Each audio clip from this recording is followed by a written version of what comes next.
egitea gauza askotaz, dela hitz egitea baita ere zuzendariak izan duen bizitzaz, alegia nik izan duen bizitzaz. Beraz horregatik hasi behar dut kortatu taldeari buruz hitz egiten zerbait. Uztailaren 7, 85, ihes egin zuelako Joseba Zerrenindiak, Martuteneko gartzelatikan.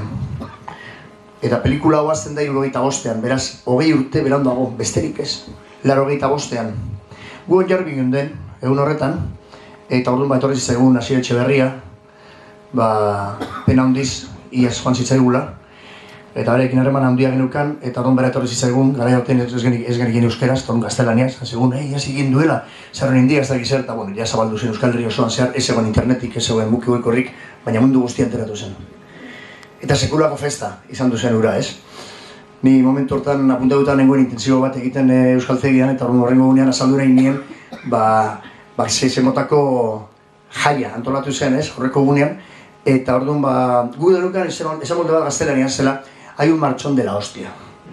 Eta esaten genuen, nola arraio posible dugun itzuli hori euskeraz, erakargarri egiteko guretzako eta horrela, ez? Eta kriston giroa, eta, kriston giroa ez, kriston gaia zuten dara, giro, handi bat, zegoen edo, horrein egun igual izango dut ere giro latza edo, eta Josu Landak esan zidan, ez? Kriston martxa da dabil. Orduan, hau botatzen dut ere bai gero azalduko direlako spoiler pizkat egingo dut, gauza batzuekin, gauza gutxirekin, baina botako ditut, ez? Hau harremanatuta dago, ez zen ere, iesaldi hori antolatu zen erekin, baita ere Mikel Antza, ez zen ere Kaker Garzoren laguna zelako. Eta ni, garai hartan ere bai Donostiko, hain zuen ere Trinidade plazan egin genuen Aikaren aldeko kontzertu bat, eta hor ezagutu nituen, ez? Mikel Antza, Josu Landa, ezagutu nuen bai Kaker Garazo. Eta bueno, haiek esan ziguten guri joateko gartzelara, joateko jotzera, eta horren barrikada taldearekin egin nuen kontzertu bat, Martuten eta hor ezagutu genuen personalki Joseba Zerrenindia. Gero esaten genuen gurekin ari zirela prestatzen zerbait, eta txantxa bat egin genituen ez genikien jada prestatzen ari zirela iesaldi hori, ez? Gero Estado Espainoak debekatu ziguten kartzeletan sartzea, eta gu txantxa bat egiten genuen, kriston sortea genukala, debekatuta genukalako kartzelan sartzea, euskaldun gehienok susceptibilak inerako kartzelan sartzeko.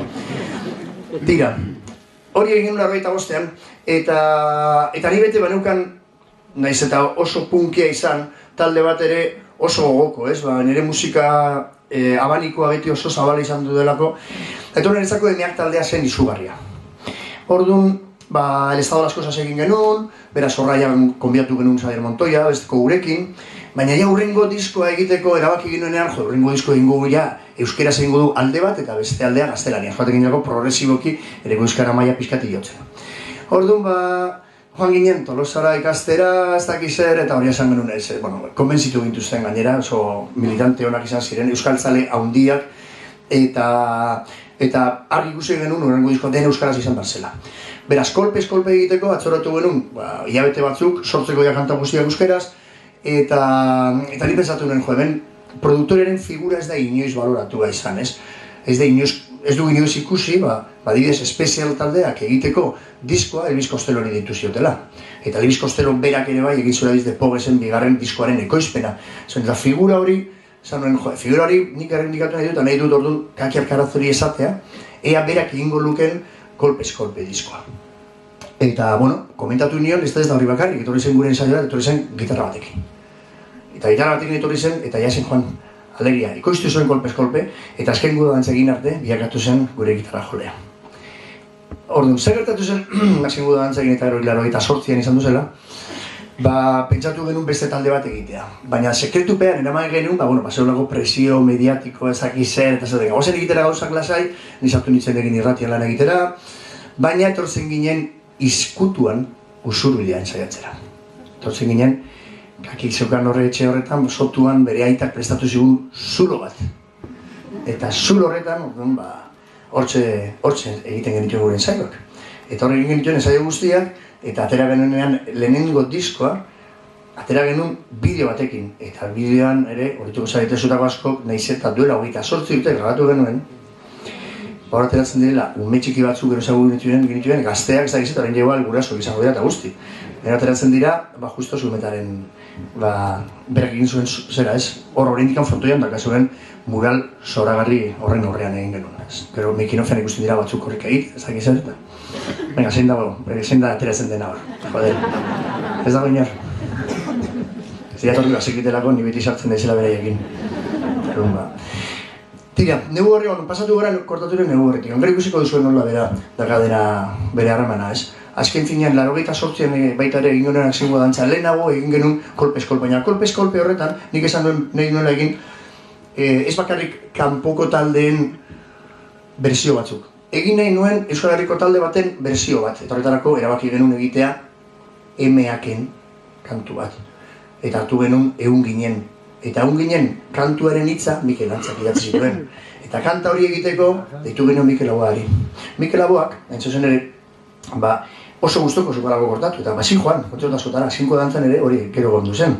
Orduan, Laboari ditu genion, eta nola baita ere bai irudikatu nahi genuena zen, nahiz eta guk apurketa bat irudikatu nahi, aurretikan egon zirenekin etorratu gauzak gure era propiora egiteko, zegoela lotura bat, nahitaezko lotura bat zegoen. Eta ez doka mailu osatu zuten guzti horiek, Menartzea Nahiak, eta Laboa, eta hau musikari handi guzti horiek, egin zuten, eta zentsuratu izan ziren ere bai, gero betor ginen beste proposamene batekin, baina zegoen lotura bat. Horregatik Laboa etorri zen, eta gurekin abestu zen, hain zuen ere, egun ginen kantu horretan, beraz, antza genukan berriz ere, Sarmendia, Laboak musikatzen zuen Sarmendia, asko. Eta orduan hemen diskutuan ari ginenean ensaiatzen, orduan proposatu ziguten Mikel Laboaren omenezko disko bat egitea. Eta disko horri izena jarri genion, Txeroki. Txeroki zelako hain zuzen ere Mikel Laboak egiten zituenean bere kantu instrumental bereziak, niretzen diot dub musika Jamaikan egiten denean mortxe bereziak, hori zen zaio, hain zuzen ere Txeroki. Eta hori etortzen da, Laboak entzuten zituelako arrantzaleak lekeition, eta hitz egiten zituelako Txeroki hitz egiten zuten bezala, berak esaten zuen bezala. Hori zen joaten zirenean arrantza egitera. Orduan kere baki genuen, Knego Berriakek egin behar zuen lehenengo kantua, izan behar zela justo omenezko disko horretarako. Oraindik ez egiten ez da Knego Berriak existitzen zenik. Niri esan zidaten personalaki nik egiteko, hortatu eta gero. Eta nire nukan janere taldea. Nire nukan ja Kakiak Garazo, nukan Inigo, eta irun artean ari ginen komposatzen. Orduan hartu genuen kantu bat egiteko eta zuzenek kantori zen Gabero Katerbea. Eta Gabero Katerbea zen Bertolt Brechtek idatzi zituen hitz batzuk Mikel Laboak euskaratu zituenak, eta gero musikatu zituenak ere bai. Eta hon kantu horretan esaten dute, kontatu didate Nueva Yorken Broadway eta 26 karrikaren kantoian, negu gorrian gizon bate gauero jendeari otoi eskatzen aterpea bilatzen duela bilutzen itauderentzat. Kontatu didate Nueva Yorken Broadway eta 26 karrikaren kantoian, negu gorriak, hortik genartu genuen izena. Eta Broadway eta 26 karrikaren kantoia esan dut, eta pelikula baita ere, figatzen baztetea momentu batean, New Yorken aterako da Broadway eta 26 karrikaren kantoia. 91 genin genuen lehenengo jira. Eta lehenengo jiran, joan ginen Europa osoan zehar. Ditu genion Gora Herria, jira horri. Jazelako lehenengo diskoa, eta baita ere gure jarrera diskoaren arteko aurri nazketa, kontzertu bakar bat egin genuen Herrera de la Manchan, eta 91 egin genuen jira bat. Eta azkeneko kontzertuak izan ziren Kuban. Torun jo genuen hor Guanabacoan, eta jo genuen ere bai hor Habanan, nola ez. Eta horren hor zenbait errefusiatuekin egon ginela, horren baziren hor beste zenbait kubatar, militanteak eta horko jende ibilitakoa ere bai gerrilan.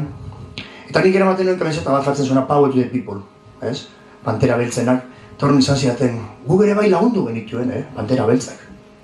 Eta ze kontua kontatzen diaten orain, negero jarrontzito bat, ez dakiz eta beste, eta hau, eta jode, ziren pare bat berotzen, tu benaka, compañero, eta armatu induten, ez dakit, pizkat hori, nahiz diaten niri kontatu, eta Euskaldunak ere laguntzen ditugu, eta lagundu ditugu, eta lagunduko ditugu, baina Pantera Beltzak ere lagunduko dituen, eta ateratzeko estatu batuetatik, egiten genuen bidaia, hauze zen, despistatzeko hain zuzen ere, karo, Estatu Batuetako CIA, FBI eta hor gerra hotzean zeuden zerbitzu sekretu guztiak. Eta kontatu zidaten nola sartzen ziren Mexikotik. Eta zeugatela beti toki bakoitzean laguntza taldea, jakina. Operatiboki egiteko lako bidai bat, eta laguntzeko hor zeuden Pantera Beltzan, gerrilla latinoamerikar guztiak, askapen mugimendu guztiak Afrikan lagundu zituzten, zuetako asko jakiko duzen bezala, baina Pantera Beltzak Estatu Batuetan bertan ere bai lagundu egin zituzten.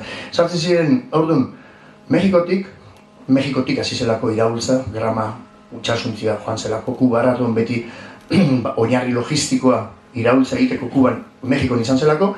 Mexikotik sartu, Mexikotik Estatu Batuetara joan, Estatu Batuetatik joatea Quebecera, non Montreal, zegoen baita ere beste talde bat borroka armatuaren bidez saiatzen ari zen independentzia lortzen Quebecerentzat.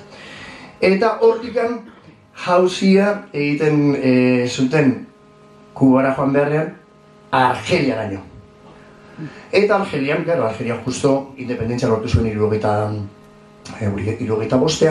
72an markatu, eta horren beraiekin lagundu zieten ere bai, gerraren azkeneko momentuan, 1949an izan zelako Kubaren iraultzaren garaipena, 1972an independenzatu ziren, harreman handia izan zuen Che Guevara Benbelarekin, Benbela izan zen Algeriako lehenengo presidentea, independentzia lortu zutenean Frantziaren gandik, eta orduan Algeriatik Madrilera joaten ziren, eta Madrilek zeukaten embajada enten Francoren garen eta horrela iraultzaren hasieran usten zietelako gauzak egiten eta hortik ja Kubara berriz. Orduan nire bidai hori horren alusinantere iritu zidean esan zerbait, egun batean kontatu beharko dut, eta hola ez.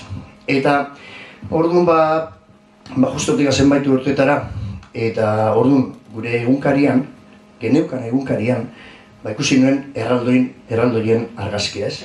Eta hor ateratzen ziren Iñuko erraldoriak, eta nola joan ziren 75ean Estatu Batuetara, baina arrazakeri izan zela medio, debekatu egin zieten, hain zuzen ere, erraldo beltzei parte hartzea desfilean. Orduan hori esan nuen, hemen dakat arrankea, nik kontatu nahi duan historiaren hasiera, abia puntua, hemen laburbiltzen direlako gauza pilo bat. Euskaldunok non gunden munduan, pairatu dugun zentzura. Aldi berean, nola errebindikatzen dugun dantza egitea, eta komunidade bezala baita ere, denok parte hartzea elkarrekin dantza horretan. Eta batean, dena genukan zentzura, arrasakeria, gogo bat ere bai dantza egiteko, eta esateko kantatzen duen herri bat ez da inozilko.